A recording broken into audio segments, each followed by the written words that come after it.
Madam, ఏమైంది? మీరు చెప్పినట్టే ఆ V3 కాలేజీలో ఎవరికీ తెలియకుండా ఓ ప్లేస్లో సీక్రెట్గా డ్రగ్స్ పెట్టేశాం.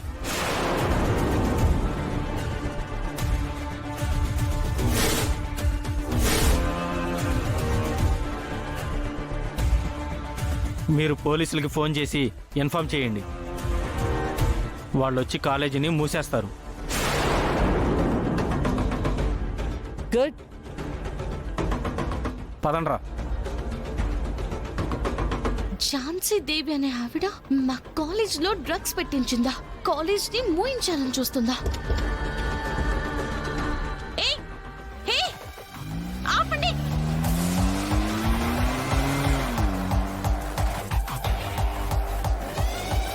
Hello, police station. వెంటనే ఈ విషయం సుమలత గారికి చెప్పాలి.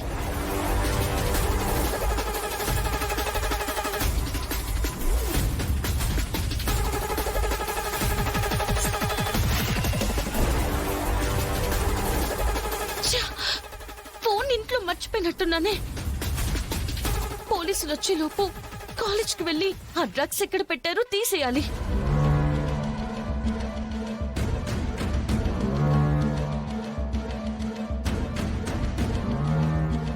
మీకు ఫ్లాష్ న్యూస్ అది చెప్దామని ఫోన్ చేశాను.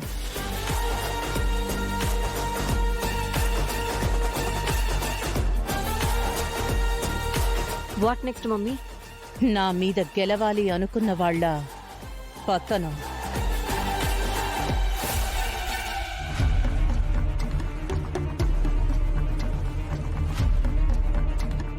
బేబీ, టీవీ ఆన్ చేయి. వాళ్ళ పతనాన్ని టీవీలో చూద్దాం.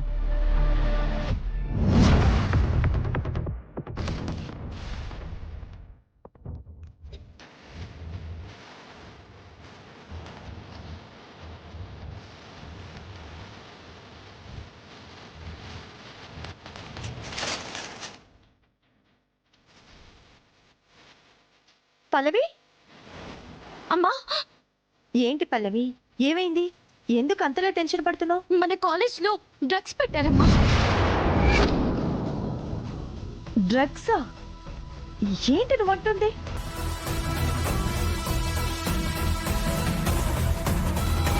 ఈ V3 కాలేజీలో డ్రగ్స్ ఎందుకు పెట్టమంది? ఓ ప్లేస్లో సీక్రెట్గా డ్రగ్స్ పెట్టేశాం. మీరు పోలీసులకి ఫోన్ చేసి ఇన్ఫార్మ్ చేయండి. భగవంతుడా, ఆ డ్రగ్స్ కానీ పోలీసులకి దొరికాయంటే కాలేజీ మూతపడుతుంది.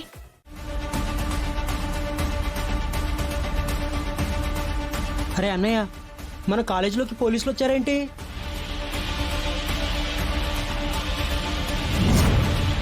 మీడియా కూడా వచ్చిందేంటి? ఏం జరిగింది? పద వెళ్ళి చూద్దాం.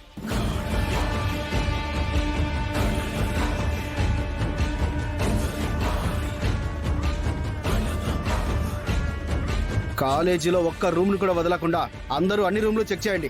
అర్థమైందా? ఎక్స్క్యూజ్ మీ, ఏంటి మా కాలేజ్ సెర్చ్ చేయడం ఏంటి? మీ కాలేజీలో డ్రగ్స్ ఉన్నట్టు ఇక్కడ చదువుతున్న స్టూడెంట్స్ కి కాలేజీ యాజమాన్యమే డ్రగ్స్ సప్లై చేస్తుంది అని మాకు ఇన్ఫర్మేషన్ వచ్చింది. ఏంటి సార్ మీరు మాట్లాడేది? మా కాలేజీలో డ్రగ్స్ ఉండడం ఏంటి? మేమెవరో తెలిసే వచ్చారా? మీరెవరో ఎలాంటి వారో మాకొచ్చిన ఇన్ఫర్మేషన్ ప్రకారం కాలేజీలో డ్రగ్స్ దొరికితే అప్పుడు మాట్లాడదాం.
సిటీలోనే మంచి పేరున్న V3 కాలేజ్ దగ్గర మనం ఉన్నాం.